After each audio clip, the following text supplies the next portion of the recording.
Welcome to Dawn of a Story. This is more than a podcast. It's a place where we speak the truth, tell the stories that shape us, and honor the moments that made us who we are. I created the space because I believe storytelling is how we connect, how we heal, and how we remember who we are. Some stories are still being written. Some are full of laughter. Some have changed everything, but all of them matter. Whether it's my story or one of my guests, my hope is that you hear something that resonates, that reminds you that you are not alone and encourages you to tell your story too. So settle in because every story starts somewhere, and this one starts now. Thank you for tuning in and welcome to Dawn of a Story. I'm your host, Dawn Pascal. I'm so very grateful you decided to spend your time with me and my guest this week, Anne Ortelee. Every show, we will be exploring a new theme, and this week's theme is Following the Cosmic Path. Astrology is more than symbols and charts. It's a path, a language, and a way of seeing life unfold. My guest has devoted her life to following the cosmic path, listening to what the stars reveal, and guiding others through the cycles of growth, challenge, and change. In this episode, we'll explore Anne's own journey into astrology and the lessons she gathered along the way. So let me tell you a little about my guest.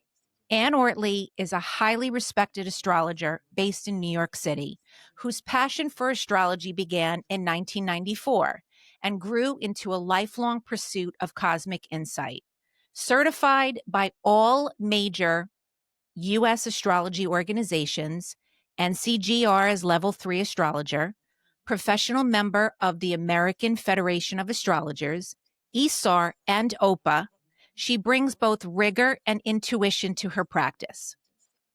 Anne hosts a richly informative weekly podcast called The Weekly Weather and co-hosts live astrology shows such as Access Astrology Podcast and The Astrologer and the Alchemist, guiding listeners through planetary energies and intuitive interpretation. In addition to consulting, she organizes workshops, lecture tours, and currently serves on the C.G. Jung board, as well as having served on NCGR board for 28 years and the OPA board for 7 years as treasurer. Anne believes astrology empowers individuals to understand life's seasons, patterns, and potential, and to live aligned with their cosmic design. So without further ado, let's get started. Anne Ortelee, I am beyond excited that you are here with me today. Thanks, Dawn. Thank you. Welcome to the show. Yay! Welcome to the show. It's so Anne exciting. is here. I love the opportunity to have good conversations about astrology because it is life altering. It really is. Yeah.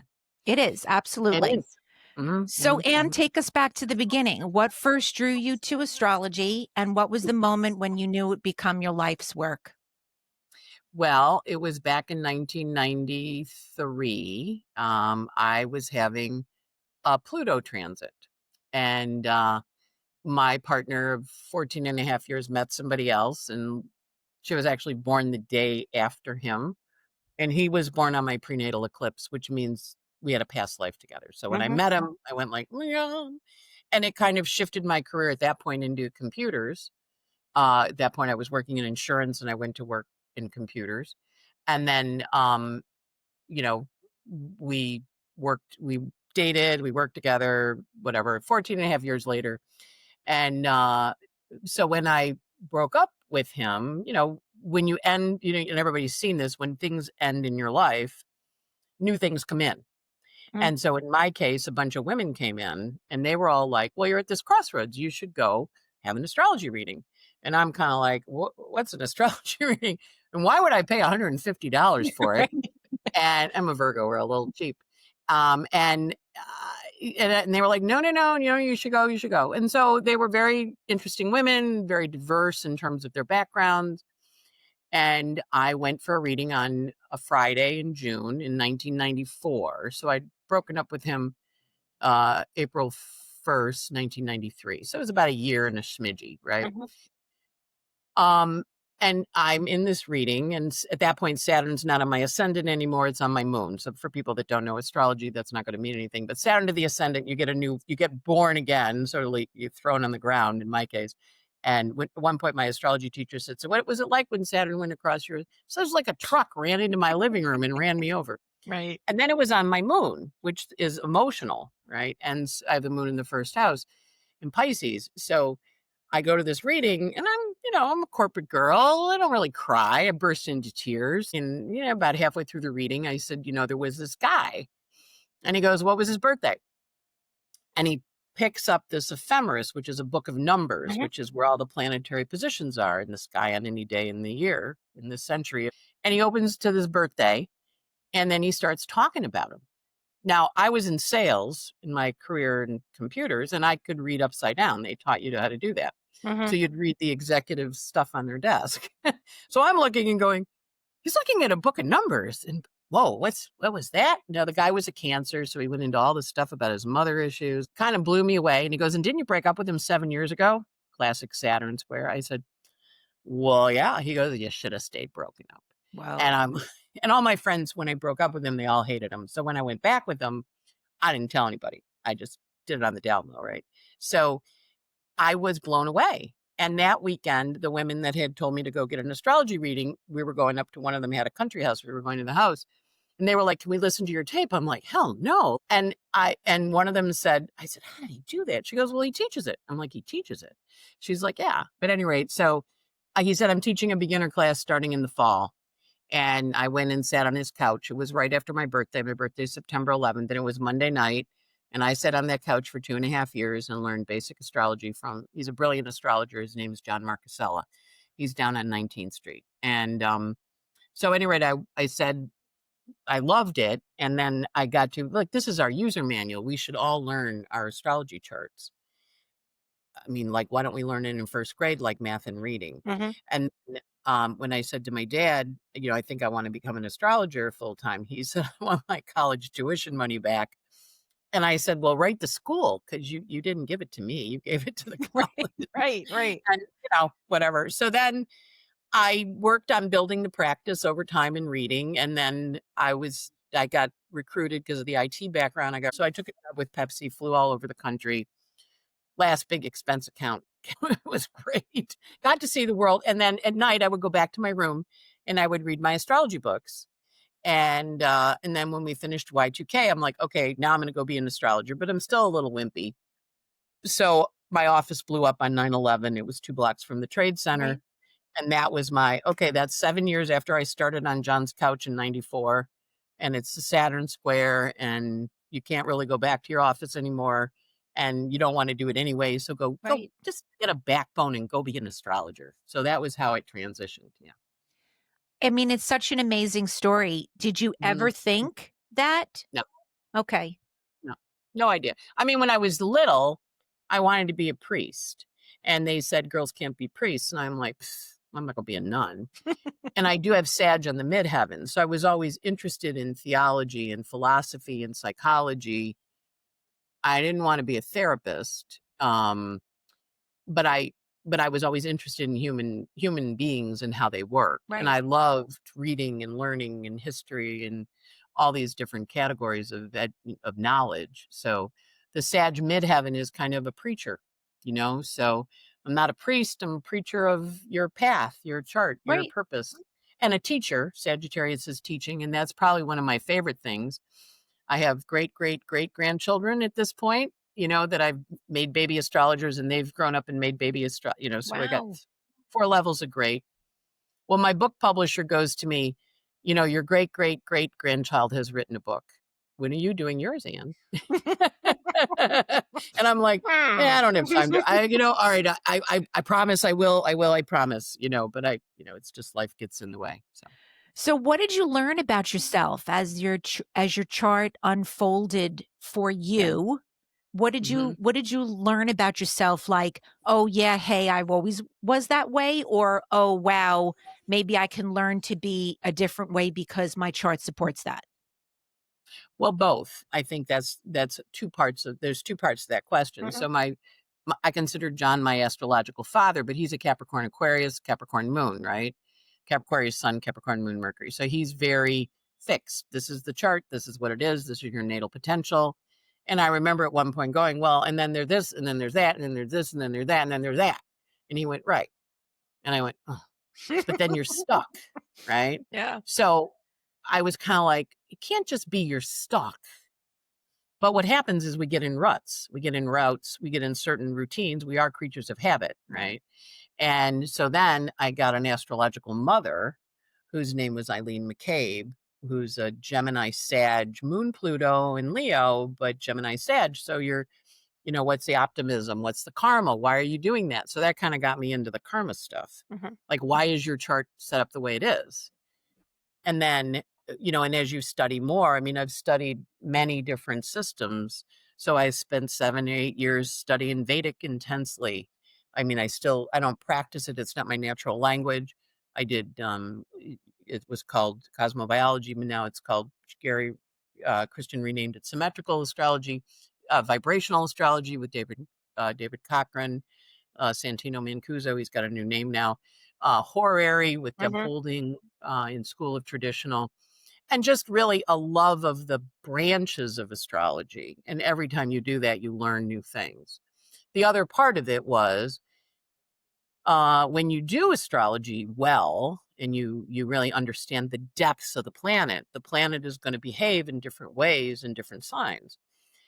But you always then have the choice of how to use the energy. And so that's what I find helpful. And as a Virgo, which is my sun sign, and a moon in Pisces, and an Aquarius rising. So Aquarius rising makes me good at analysis. The Virgo makes me want to help.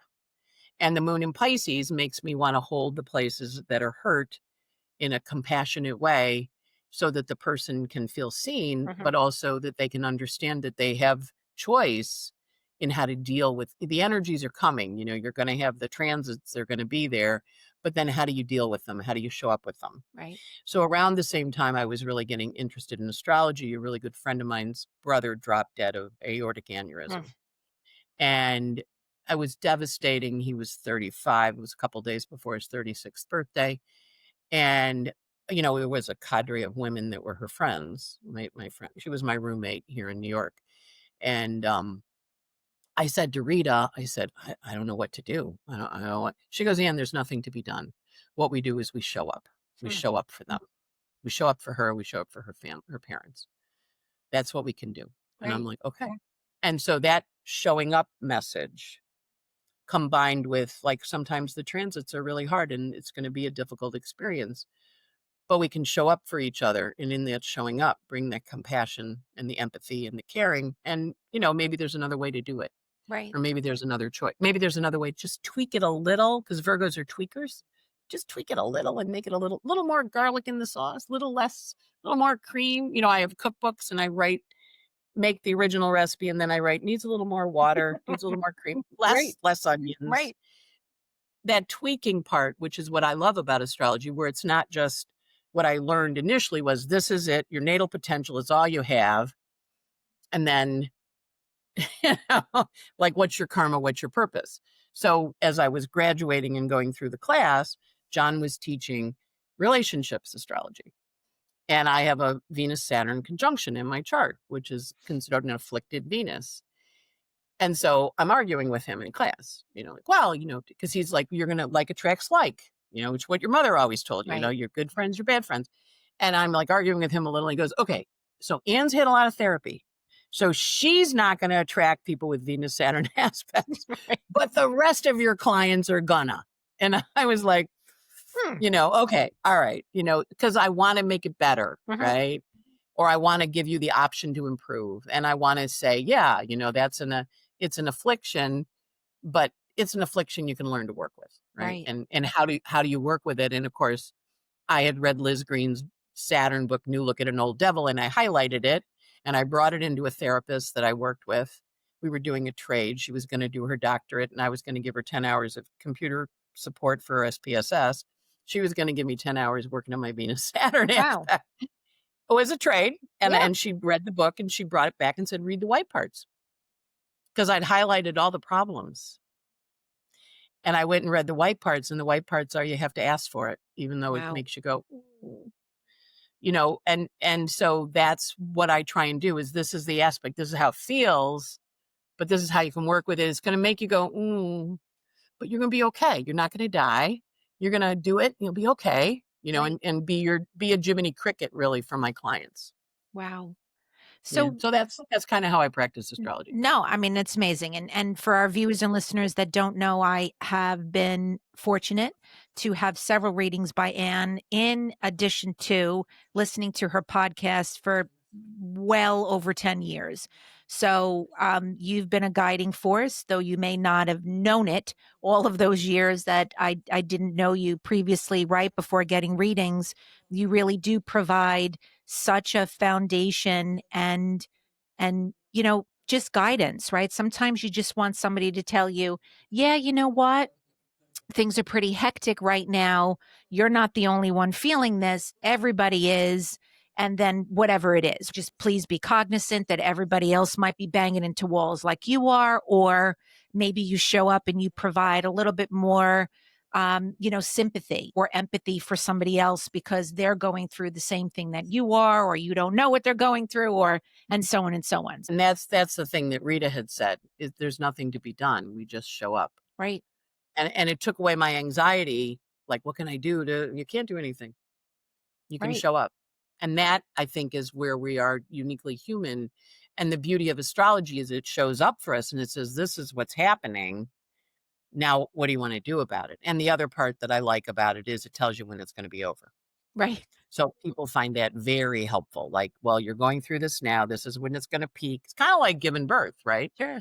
You're going to have and then it's going to calm down, and then it's going to go, and then you're going to get a baby at the end. Right, right, So we're constantly in a process of giving birth to ourselves or moving to the next level of where we're supposed to be.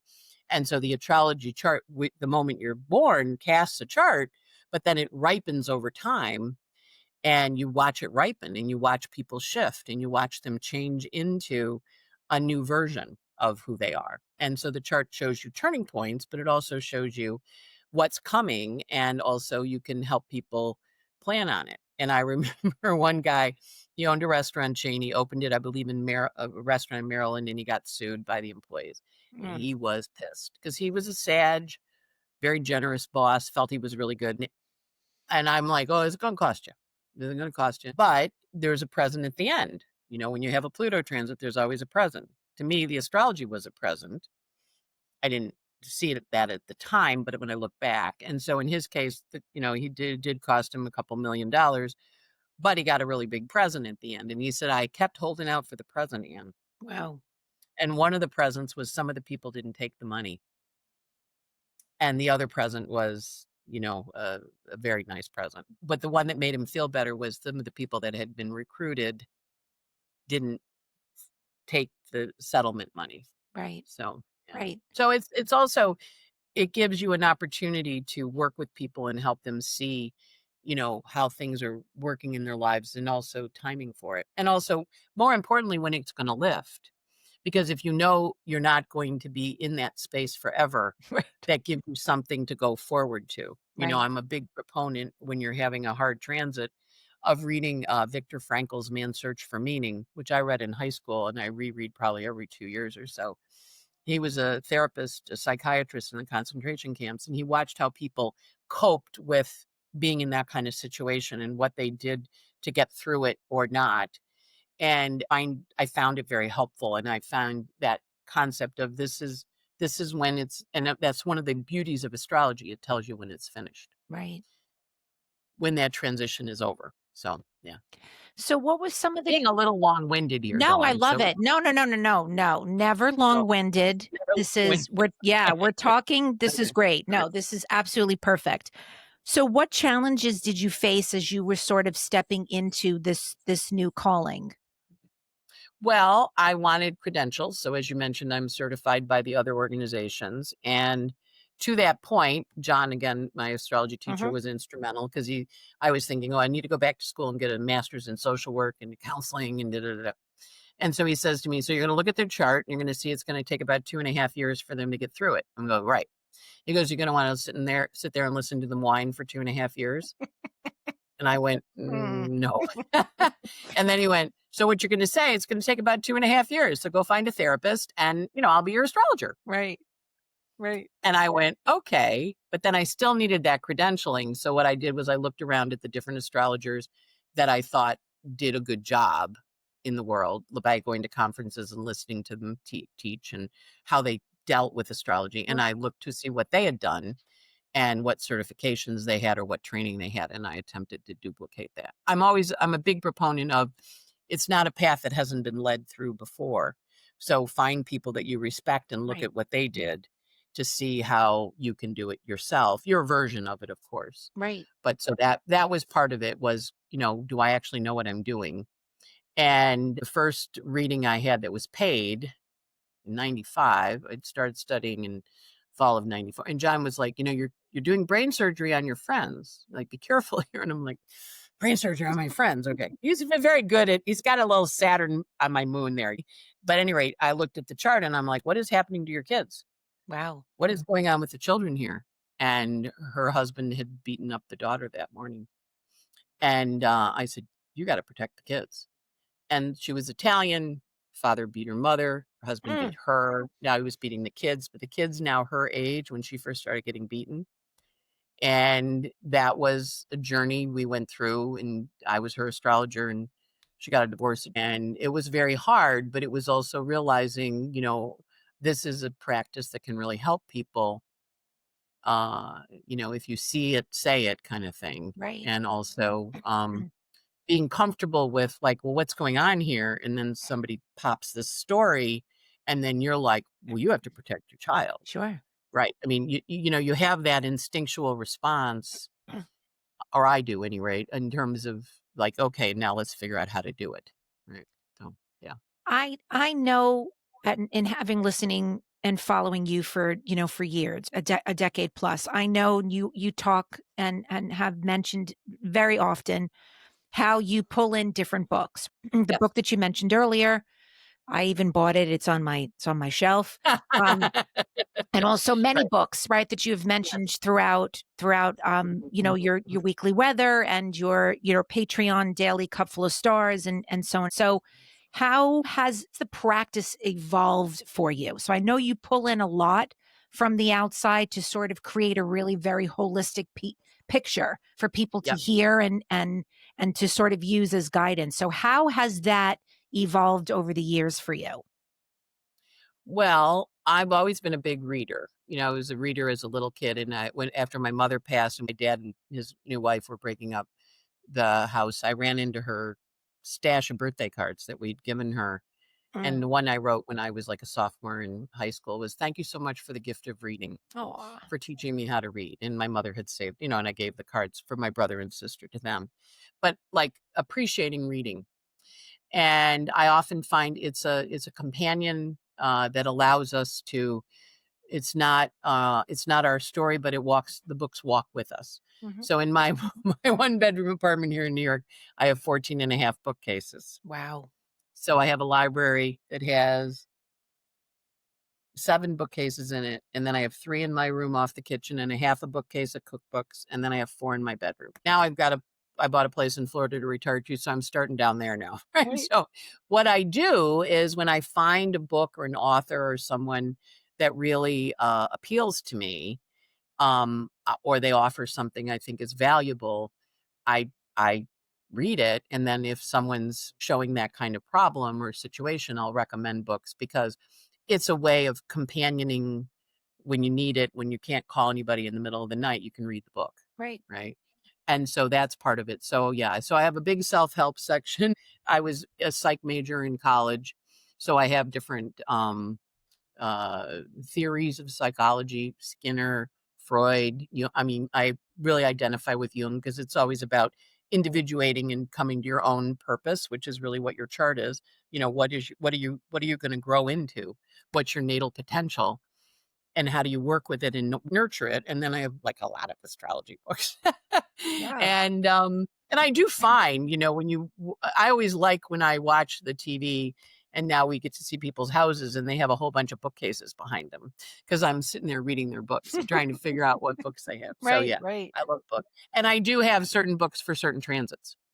Like, oh, you're having a Pluto transit, you need the book on power, the 48 laws of power. Oh, you're in the swamplands, go get Hollis's Swamplands of the Soul.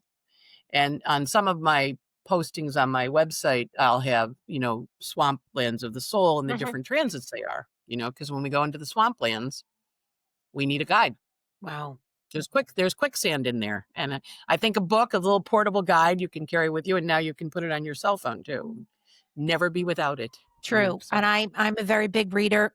I do have a little bookcase sort of behind me, but I also have a whole bunch in another section of the house, so I can totally attest. There's nothing yeah, like a really good book. yes. Have you ever just looked at a chart and was just kind of scared to have that conversation with someone? Yeah. Yeah. How did you get through And it? so what I do when that happens is before I do a reading, I always kind of invoke my guides. Um, One of the things that happened before I ran into the astrology land, before the astrology reading, because these women were also a little woo woo. So we did a woman's retreat in the middle of the woods in Rhode Island in February over President's Weekend. And so it was a woman's retreat, and it was in the woods in this campsite. And one of the women recruited me and another person to go. So we were both going in about like maybe 5 miles outside of the place. The two of us realized we were both new to this, right? Well, and then, and then our nerves really took off, right? So we get in there and they're giving out angel names. Hmm. And they give a name. And so when she gets to me, she says, Archangel Raphael. I'm like, oh, okay. And she said, come up and ask her and she'll tell you what that angel's about. So I go up to her and she goes, well, I was meditating on the list and that came in at the end and I didn't have a name to assign it to. Mhm. She's like, oh, so he was for you. I said, yeah. And she goes, are you a therapist? I'm like, no. She goes, are you a counselor? I'm like, no, I'm a computer person. She goes, well, do you have a broken heart? And I'm like, oh yeah. And I burst into tears again, right? Right. And she's like, oh, well, he's the angel for broken hearts and counselors and therapists. I'm like, okay. So we do this ritual. So we call down the moon. I mean, it Mhm. was a bunch of witches, basically. We do a drawing down the moon and we're in a circle. And I'm like, Virgo girl going, it's tingly here. It's not tingly there. Wow, this is like really weird. And you could feel the angelic presences coming in, Wow. right? So it was a little wild, frankly. But I got Archangel Raphael. So I live in New York. It's a hot apartment. I wear light clothes. I picked up a sweater because we were going to Rhode Island. They had jewelry around and you could pin your money on the wall and take the jewelry. So I'd taken a necklace and pinned my money so I go back on Sunday morning and I say, she goes, oh, you took the rose quartz. That's Archangel Raphael. I'm like, oh, okay. And then I'd gotten up and put the shirt on and it was Raphael was the manufacturer Stop. of the tag on the shirt. So I'm like starting to freak out a little. Raphael. So I went I'd done a workshop with a woman on Saturday afternoon who just graduated from Harvard Divinity School. And she goes, Anne, the Catholics call it grace. And I went, okay, the Catholics call it grace. Got it. So when I work with clients, I ask Archangel Raphael to kind of help because he's the counselor guy. Right. So, at any rate, that's how I do it. I invoke Archangel Raphael because I got assigned him. And then after that was in February, and then in June is when I had the astrology reading. And then that that summer, I went to Row Camp and Counseling Center's Unitarian Church, and they have a woman's week. And I went to that the last week in August. And then I had my first astrology lesson in September. So, yeah. But that's how Wow. I do it. I don't do it by myself. I recognize I'm a good astrologer and I'm good at interpreting the chart, but I also recognize a lot of times that it's important for me to be able, and I do try and look at the chart and hear how look at how they're going to hear me well, Mhm. and look at where I maybe have a little bit of a blind spot with them, or they may have a blind spot with me. and kind of be aware of that as I'm going in on a reading. But I do really just trust that, what's supposed to come through, if I ask for it for the higher and greater good of both of us, that I'll stand in that space. And I do that before I do the podcast too. Right. That I'm not driving the car, I'm riding passenger, and I'm very chatty, I'll talk, but I also recognize that there's a connection that happens too, I think, Dawn, when you read with people, Mhm. when they're attracted to you or you're attracted to them, there's like a connection. And so I try and watch where those connections are, because I know that's what they're coming in to get from me as an astrologer. And I can do different roles depending on what is needed, so whether if I'm talking to a mother that's having trouble with a child, it's going to be a little different than someone who's going through a divorce with a partner, Right. is different than going, with someone who's dealing with an elderly parent with dementia. It's you're dealing with or having a career crisis, depending on what their chart says and what the learning is they're supposed to get. And Right. the other part of astrology is the cycles. So you can take them back and have them go, yeah, yeah, right. Yeah. And that I find very helpful too, you know. Yeah, I mean, nothing is so eye-opening than having a conversation, obviously, about your chart, and to your point, exactly going back to see the cycles. Like, you've asked me, "Hey, did blah blah blah happen when you were, let's talk about this time frame, or let's talk about this age." Think back to that. And then when you think back and you recall those moments and it all sort of makes sense. It Mhm. is it's crazy, it's exciting, and it's as scary as all heck. Right. Because what you understand is it's a spiral of life that we're doing. Right. And again, no judgment, I'll try and do it, no judgment. I had a woman come to me and we were talking about her husband, and he was wealthy and famous, and played the field basically. And Oh, she was talking to me about leaving or staying or whatever. And and I said, well, you have until the end of October to decide. And at that point, the window kind of shuts, and then you'll make some kind of adjustments and you'll be in for another 7 years. wow. And she goes, oh, I said, well, 7 years ago. She said, well, yeah, I went to this other astrologer. I said, oh, who? My astrology teacher, John Marcasella. And he said to me, well, you basically, he said, but you're not going to leave. And I looked at her and I go, and you didn't. And she Right. looked at me and went like that.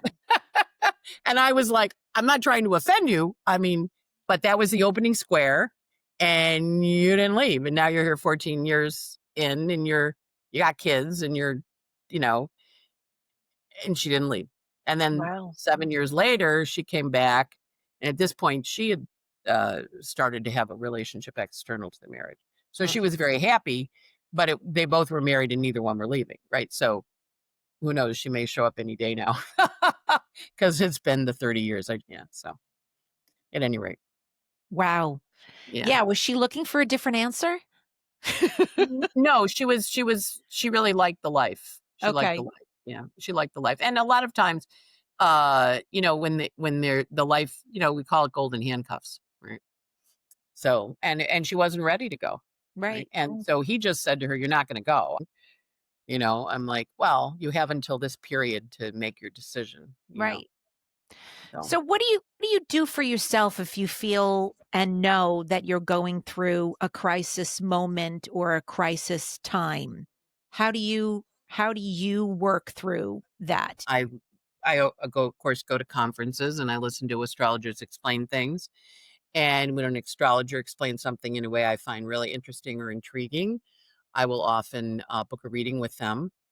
I get one every year on my birthday, and I kind of pop around to different people. I generally find it freaks my students out if I ask them to read me, so I don't ask my students generally, but I will hit up people that are, in practice. I like the way they think or I like the way they talk.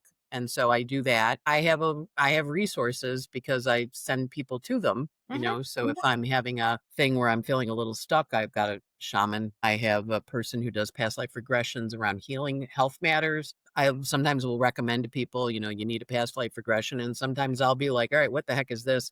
Especially if it's somebody coming in that I have like a some kind of dynamic with. I'll try and understand what it was from a previous lifetime. By and large, I'm old now. I'm 71. You're not old. So I've been around, I've been around a while, and nothing, it's not like they're new transits to me. I know the Mhm. energy of them. I know when I'm a little cantankerous, I'll go look at what Mars is doing. Sometimes I'm blindsided. The other day I got into a Facebook kerfluffle, and I was like, oh, is Mercury Kazemi on my sun in the South? No, what was I thinking? And then my friend Maurice writes, but it was Mars, Ann. Mars on your Neptune's triggering your T square. I'm like, Maurice, I didn't even notice the Mars. Right. But I did get attacked. That's totally true for something Yes. that I thought was relatively innocuous, frankly, but they didn't. So I also, when something happens, I will pull my chart. I mean, I know it at this point. I'll pull it and look to see what's going on. And if it's with a friend or a friend dynamic, a lot of times I have their chart, so I'll look at our composite chart and try and figure out, what's happening there. And sometimes they're going through something, and I'll just, they're in their path. Other times it'll be a dynamic we're having, and I kind of look and I go, okay, what can I do to make this better? Mhm. And sometimes that helps. I had a friend who recently passed from a pretty aggressive cancer, and she got really mad at me. And so I would call every couple of days and leave a message or a text or a message or a text, and she was mad at me. And we finally talked, and she yelled at me for about an hour and 45 Wow. minutes. Now, normally I would fight back. But I was like, this is like not like us at all. I've known Mm. her 30 years. Obviously, our she's dying, and I think I need to be quiet here. In all honesty, as I'm saying this to you, Dawn, it was very similar to when my friend's brother dropped dead. And I went, I don't know what to do here. And so I'm just going to show up and be quiet and listen. Right. And that's what I did. And it healed it. And then she had a thing where she never talked about stuff. So she said to me, that was very healing. It was the first time I'd ever told anybody why I was mad at them. In her Wow. whole life, she was turning 60. She'd never told anybody why she was mad at them. And I was and it being me sitting there listening to her yell at me for an hour and 45 minutes and kind of going, "Well, did you check your messages? I mean, I called you every couple of days. Right. Right. You weren't calling." And I was just like checking in, send her a picture from the cat. And but it was interesting. And then I talked about it with a friend of mine who's a therapist. She goes, "And she was very close to you, and she was very angry she was dying, Right. and she took it out on you." And I'm like, "Okay, well, that helps." But it was not fun. But at the same time, I recognized that my job in that moment was to show up and just sit there. Yeah. And so I think a younger Anne might have fought back. Older Anne said, "Your friend is dying, and if she wants to yell at you, because the light is dimming, Right. you just shut up and listen." Right. So, but we ended well, and she thanked me when I visited her in the hospital last time I saw her. She was like, "That was very healing. I feel like I healed a lifetime because you're the first person I've ever yelled at." I was raised in a fire household. My father and mother are both fire people, and there was a lot of fire. So I like, "You've never yelled at anybody before?" you know? But she hadn't.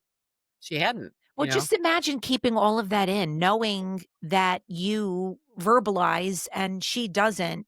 Imagine I can't imagine spending my whole life just sort of keeping that in and keeping it bottled up, but I think that in the end you gave her such a gift. And even though you happen to be the recipient of the verbal vomiting and the yelling, but you gave her a gift, right, of that release. Mhm, mhm, mhm. Yeah, yeah. I said to her, "This is our first fight in 30 years. Yeah. So I think that's pretty good." And she was like, "You're right. We never fight." I said, "No, we never fight. We never fought. We would get together. We'd have great conversations. We'd go to a movie. We'd have great meals. We had a composite moon in Taurus opposite Neptune and Scorpio. So we had great movies, great food with really good music, great conversations about deep things. Right. Yeah. And we never fought. And that was our first fight. And it was, I had said something to her that really pissed her off. Right. And I hadn't meant to. My aunt had died in August, and I had sent her birthday present in August, but I was down in Florida. I didn't come up to New York. And I hadn't talked to her in a couple of weeks. And I said, "Well, you know, my aunt died, you got cancer. I listed a few other things that were going on. And she was mad at me that like I was blaming her for having cancer and that made me have a Mm, problem as opposed to, no, I'm losing my friend who's dying of right. cancer, right? So, Right. and of course, you don't mean it. What I meant was, I have a list of what I've been bogged down. I've been breaking up my aunt's Right. apartment. She died, sending all this stuff to the different siblings, her kids. She heard it that I was criticizing her for having cancer. And it was not at all what I meant, but Right. that's how it went in. And so then she stopped talking to me. Then one day she picked up the phone and yelled at me for an hour and 45 minutes and it solved. But Right. it was hard. I mean, when I was 19, I had an ulcer and the doctor said to me, you have to talk when you're stressed. And I'm Right. like, okay, yeah, that's why you have an ulcer. So I'm like, all right, I'll talk. Yeah. Let it out. It's Gotta not let it out. easy. Yeah, it's not Not easy. easy. Not easy. Have you ever ignored the astrology because you just didn't want to believe it, or I don't know, or I listen have been, to it? I've been surprised by it sometimes. Okay. It is kind of a thing like in hindsight, like if you go back and look at the major events in your life, you can see the transits for them, and I've had people test me, like what happened on this day, and I tell them what happened. But I also find sometimes you're not supposed to see it. Sometimes you're supposed to be blindsided.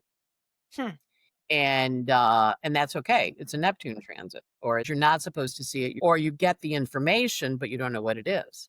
So I had a situation where I was teaching in a for somebody who was coordinating the tour part of it, and I was doing the education piece. And on the opening ceremony, on 7 o'clock in the woods in Italy, Venus in Aries is on the part of treachery. So I'm like, who's treachery? Right. I had the message. I didn't know what it was going to be. And then when it showed up, I was like, oh, okay. And it was treachery. And what had happened was the woman who was coordinating it had lied to me about her birth chart. I wouldn't have booked with the chart she actually had. Wow. But my job was to go on that trip and teach that and get those people together and do that course and do the work. And it wasn't like use your astrology and don't go do it, And she gave me a Pisces rising instead of an Aries rising, and she had Venus on the South Node in Aries at this degree of the Venus on the part of treachery. So I look at the stuff, but I also sometimes I'll be offered something and the aspects suck, but I know I'm supposed to do it. Mhm. So Opa, being the treasurer of Opa, came in on a Mercury retrograde and a Mars retrograde. And I'm like, oh, geez, I don't know. Treasurer under these conditions? I did it for 7 years. I learned an enormous amount. It was a really good beneficial experience. But I remember kind of wincing a little at the aspects when I said yes, So Yeah. and I just found out like yesterday that the woman who made me treasurer, because she was the treasurer and she wanted to step down, she has her Mars on my part of fortune. Hmm. And so I said, well, because I do a lot of things with her, but I said, yeah, you made me the treasurer of OPA. And she's like, I did. So Mars on the part of fortune, I'm passing it to you Right. to take care of the fortune. And I'm like, all right, I got Saturn, Venus, and Scorpio in the eighth. I'm good at accounting. I did billing systems for lawyers and, Other oh, people's money, right? other people's money. Yeah. So I knew the transits, it just was, but it got me into OPA in a whole different way. And it really was one of the more beneficial experiences of my life. But had I just looked at that chart, I might not have taken it. Right. But I sat there going, you're supposed to. So just shut up and do it. Right. So Right. so sometimes I'll argue with the chart, but I'll do it anyway. Right. Right. Kind of a feel the fear and do it anyway. Because I also trust a lot that for lack of a better word, the astrology knows better than I do. You know. Well, and you also know that there is light at the end of the tunnel, right? You were talking earlier about your one customer who was sued, but Mhm, you mhm. he knew at the end that there was a prize, right? So you know at the end, well, maybe Right. the right word is not the prize, but you know that there's something better at the end of that tunnel. Right. And we are in life school. We're supposed Right. to learn things, right? So it got me into politics in the astrology world, which is a little dicey, frankly. My stuff with NCGR, I was an associate. I just, I did mailing parties and taped people at conferences. I wasn't in any position of power. And then the OPA is like, oh, I'm the treasurer and I have a fiduciary responsibility. I have to deal with the IRS. And Right. I have Saturn in Scorpio, which is dealing with tax matters. Okay, got it. So it was 7 years. Saturn was like, okay, and the president's changed. This is time for me to roll too. So Right. I did. Right. Yeah. But What? I think trusting, it's a lot about also trusting that life's leading you where you go. There's a really good country song, I thank God for unanswered prayers, Yeah. and I sometimes do that. I go, well, that was not a prayer I asked for, or that is an unanswered prayer, and that's okay. I'm just going to trust the process. Do you think eventually you would have ended up being where you are today? No, I don't really have a concept of it. I just kind of, and you and I had that exchange at the beginning. I feel incredibly blessed with the work I do and the people I know and the people I love. I feel like astrology has brought me magical gifts and wonderful people and wonderful experiences, and has taught me so much about the human condition and so much about how important it is that we be there in supporting other people. So I feel like it's been an incredible blessing in my life. And I don't want to say humbled by it, but I'm in awe of it, right? So I'm kind of like a little kid in Christmas morning. And when I open up a chart and I sit down to talk to a client or a person, about someone who's come back a few times, about where they are in their life and what they're doing, I often find it's an amazing gift because you're working with someone's purpose and their soul, Right. and I find a lot of times it's recognizing them, and a lot of times I'll look at something and I'll know that it's a soft point for them or a tender point. And I'll say, this maybe wasn't ever expressed to you, but this is where this comes from. And they go, oh, okay. And I'm having a Jupiter return this year. And so I spoke at the astrology Big Apple meetup that Danny Larkin runs. Mhm. And and he said, how many of you in this room have had a reading with Anne and she said something to you that changed the direction of your life? And a lot of hands went up. And then I went, okay, it was Archangel Raphael. It wasn't me. But it was like the impact of a good astrology reading, or a reading that where you're really seen, or where a reality is validated for you that maybe Right. was never validated, like your mother's jealous of you. And the person goes, yeah. And it just heals something, so I think understanding the chart and being able to offer that to people is helpful. Because when they have a really crappy chart or they have a lot of crappy aspects in their chart, I say, "Hey, go look at what happened on the day you were born. Right. Because if the sky was wild, you're wild." So one of the women in my condo in Florida said, "Can I have you look at my daughter's chart?" I'm like, "Okay." So I get this chart and it's a bit of a mess. And I'm like, "Wow, okay. So I don't know this woman well, but off we go." And I said, "So what's going on with you and your husband when Hmm. your daughter was born?" And she said, "Nothing. We were newly married. We were very happy. We were building a house." I said, "Well, this kid's got like a really explosive energy in her chart." And she goes, "Oh, she was born 2 days before the Challenger exploded. Wow. And her husband was the gym teacher. And if you remember, Krista McAuliffe was going up in that thing. She Mhm. was the teacher. They had Mhm. all the students in America in gyms, and he was the gym teacher. So 2 days after that baby came, he went in and he set up the gym, and all the kids came in and they all watched the teacher explode. Right. And I said, that's her chart. She has that energy. And the chart had Mercury at the last degree of Capricorn, which when the NASA engineers said, no, it's too cold, the O rings are going to crack.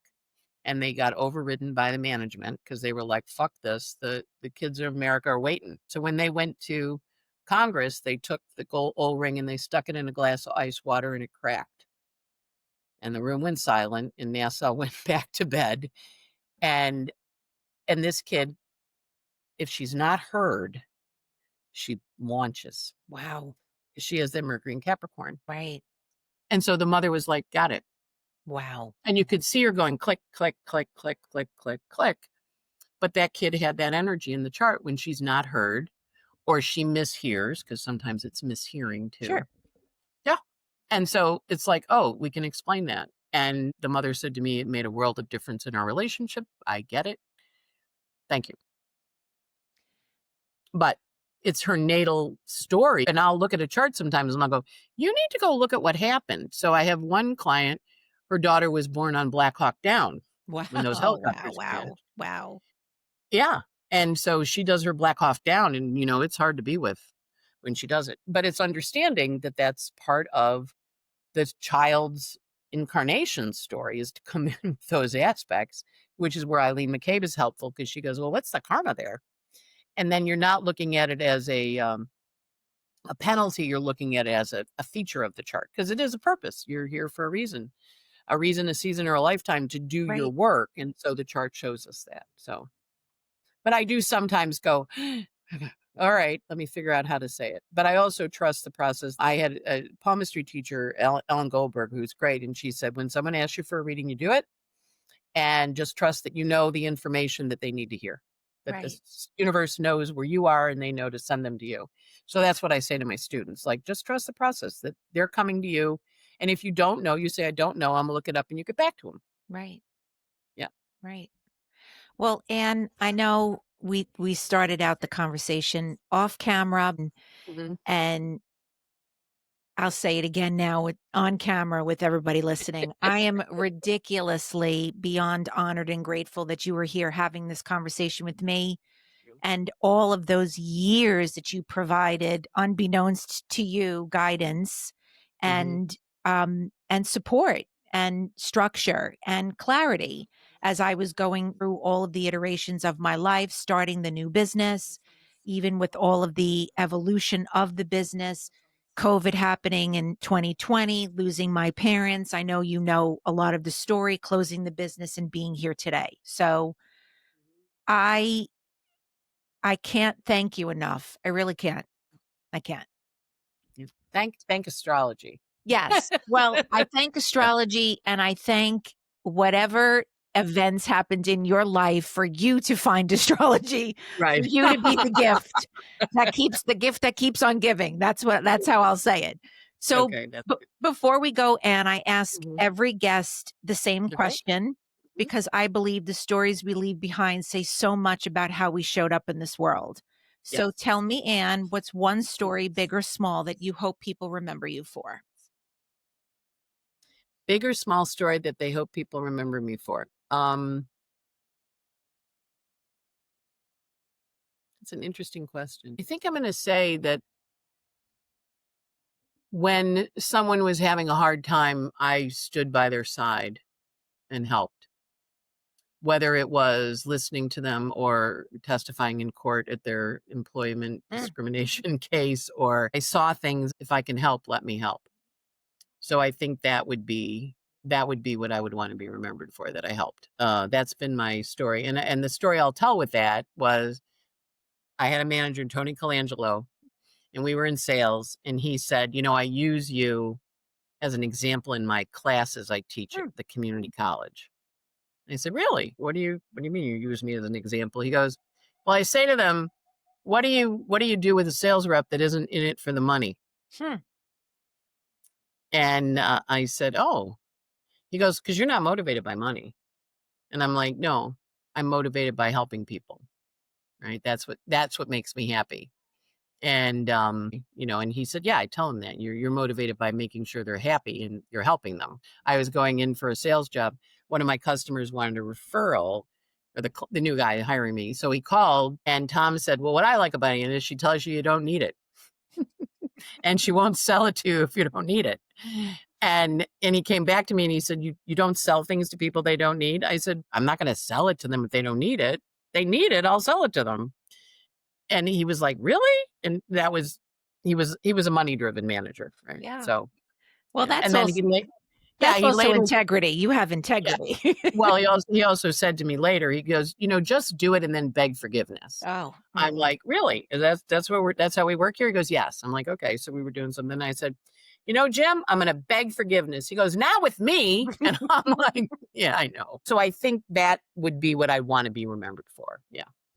Well, I, I'm thankful that you have mhm, always held space in mhm. your life and in your practice for all of us to come to you for that guidance and that clarity and that support.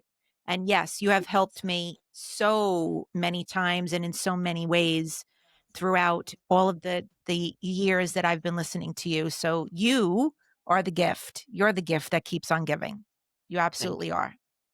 Thanks. Thank you, Thank Dawn. That's thank very, you. very kind of you to say. Thank you, Anne. Thank you so much for everything that you shared with us today and for being part of the story. And I want to thank everyone for tuning into this episode of Dawn of a Story. If something you heard today moved you, made you laugh, or made you think, share it with someone you love. Please like and subscribe to the show. And if you're feeling brave, I'd love to hear your story by commenting below. It helps other story lovers find us too. If you'd like to get in touch with Anne, which I strongly suggest you do, she can be reached and contacted through anneortelee.com or astroanne.com. And I will also put that in the show notes. Until next time, keep listening, keep sharing, and keep telling your story. Thank you, Anne. I'm so Thank you. grateful. Thank you. Oh, thank you, Dawn. This was lovely. I Thank you. most appreciate it. Thank you. Good questions, too. Thank you. Yay. Thanks. Love the questions. Clearly, you're doing your path, right? Thank you. I hope Yeah. so. That's my goal. I Well, appreciate you you saying know, that. our stories define us, right? Right. So we have to Absolutely. we have to tell ourselves good stories Yes, with happy endings. exactly. Beautiful Mm, way to end. Thank you, Anne. mm. You're welcome.